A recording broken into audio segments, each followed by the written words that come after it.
but I'd love for you to kind of just recap your own scientific story for the audiences who are meeting you for the first time through this podcast. Yeah. So can you explain your story from the point of selling off the company at age 34? Yeah. And if you're comfortable, I'd love for you to talk about how much money you made by selling the company off and how that money felt. Yeah.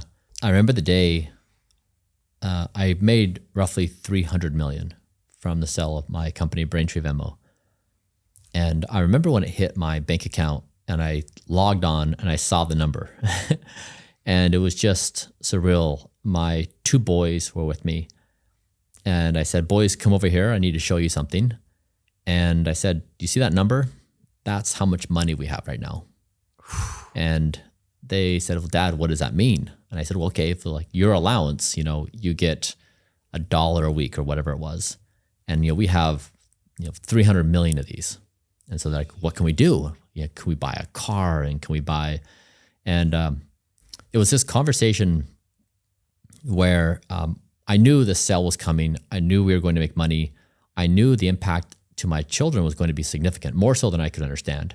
And there were 2 ways to think about this. One is I read that parents sometimes hide their wealth from the kids, especially young kids.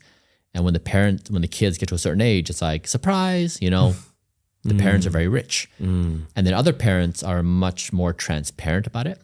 And so I chose the transparency path. And I said, we now have a lot of money, and here is how we're going to behave as a family with this amount of money. And I just built it into their psyche from the first day. We're still going to be frugal as a family. We're not going to buy lavish things. We're not going to spend in a silly way. But I turned it to a teaching moment with my children. Internally, I was broke, just broken as a human. I didn't feel anything. I didn't even care we had money. There was nothing I wanted to buy. There was nothing I wanted to do. I was so depressed out of my mind that it just meant nothing to me. And so I had been pursuing this goal for 13, 14 years. And I'd just been beaten down. And now I knew I had this freedom, but I had no objective. I was just I was purposeless. I was adrift at sea.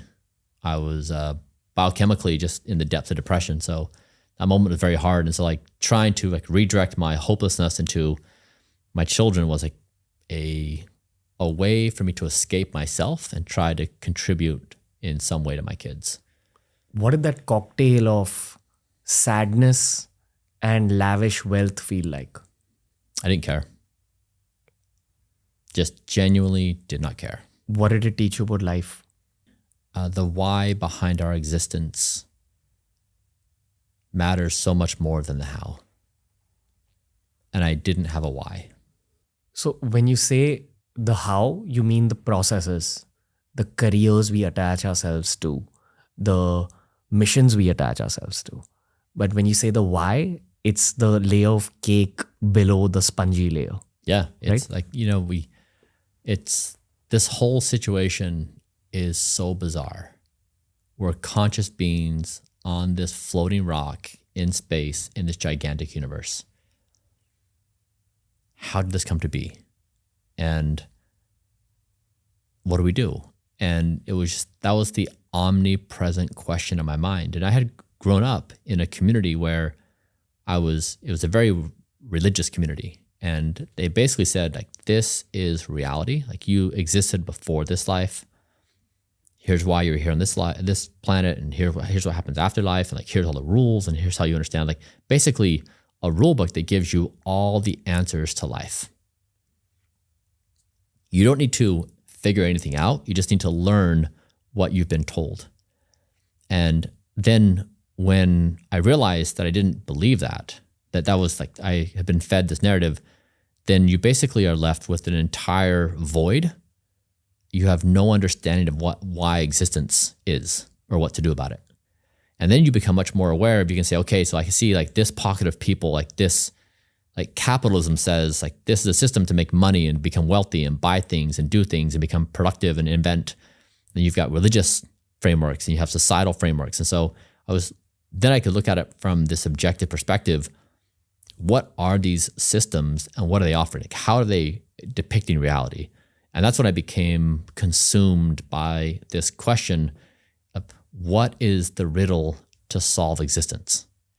And throughout time, various people have tried to do that. So, I mean, Buddha, right, made the observations like, hey, life is suffering, and therefore we should detach ourselves. And here's the Eightfold Path. And then other religious traditions kind of sprung up. You know, Muhammad said, submit to God, and Jesus said, I am the Son of God. Adam Smith was like, hey, there's this invisible hand for markets and capitalism and economics.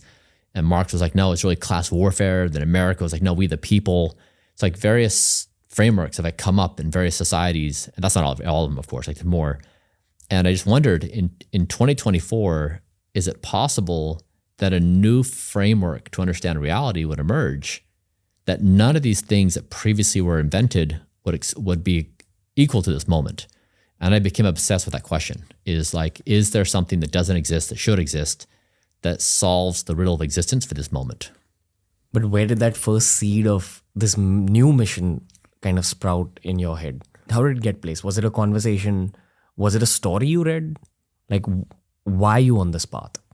It was leaving the community I was born into gave me this detached perspective that